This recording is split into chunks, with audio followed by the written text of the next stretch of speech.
Peggy 18.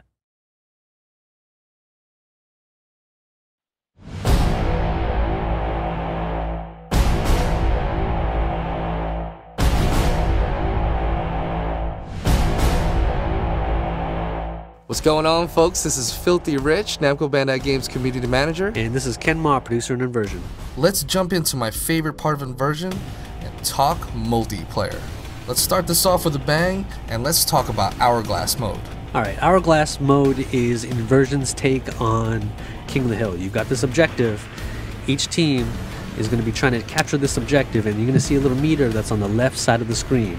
So as long as you hold this map, as long as you hold the control point, then you'll notice that your meter is going to slowly start to move down. Once it gets all the way to the bottom, you will win the match.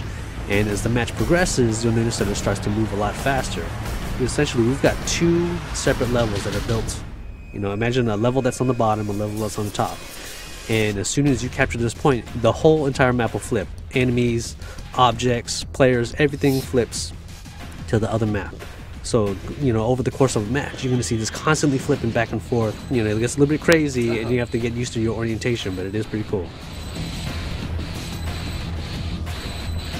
One of the coolest things that we have in Inversion is the intelligent AI that's implemented onto the guys who are constantly shooting at your face. And the one thing that I know is that there are other people in the community who feel the same way, who love this experience against the AI. What can these types of players play in a multiplayer space to go ahead against groups of AI? Inversion, what we have is a 4-player co-op mode called Survival. And we built these exclusive maps just for this mode. These aren't regular, normal MP maps that have been, you know, just recycled in. So what you do with these maps is you've got these you can divide it up into 3 separate sections, and you have a certain amount of time at the start of the game or the start of the match to complete this first section. So you and your friends have also have a set amount of lives. You have to kill all these waves of enemies, and then you'll make it into the second wave. And again, if you complete it, then you'll get additional time for the second.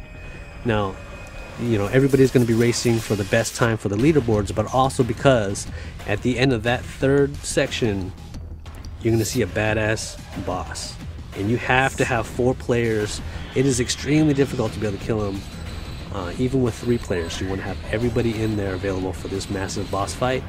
And you know, it's a great way to just relax, and you don't have to worry about competitive, you know, playing with competitive players. It's just you, 3 friends, and tons of enemies to take care of. Deathmatch is usually my first mode that I jump into in any multiplayer game, because I don't have to do any kind of strategy. Only rule is to kill anything that moves, right? That's a great way to get used to the maps, a great way to get used to the grav-link mechanics and how it works, that little balance that Inversion's got between weapons and using your grav-link as a weapon.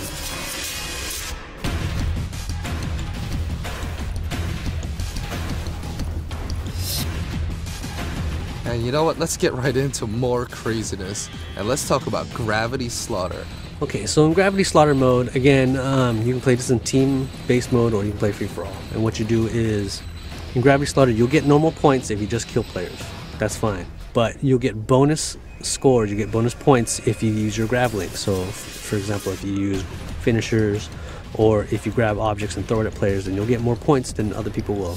So, I mean, it's a great way to encourage gravity gameplay. And, you know, hopefully we'll find a lot of players start to get some creative kills out there with the grav link. So this right here, we're going to talk about the King of Gravity, where one is going to go ahead and stay above the rest and be the man, or, you know, as we say, the King of Gravity. Okay, King of Gravity is an absolutely insane mode. So what you've got is you've got one grav link pack, and every player that's playing in this mode is always going to be able to track this. It's going to be an objective marker. So whoever picks up the grav link is going to be able to earn points by killing other players. But the thing about it is that the King Gravity is so powerful with his grav link, you'll need the assistance of other players with you. So even though everybody's trying to race to become the King of Gravity, you have to work together to take down the current King of Gravity. But after that, it's no hold barred, right? It's whoever can get that grav link first. Everybody that you thought was a teammate, as soon as that grav link drops and everybody's trying to rush to get it, then everybody's your enemy again. So that's it for us over here at Namco Bandai Games. This is Filthy Rich. Guys, make sure to join the community at facebook.com/inversion. And of course, a big thanks to our friend Ken. Yep, look forward to playing against these guys once the game comes out.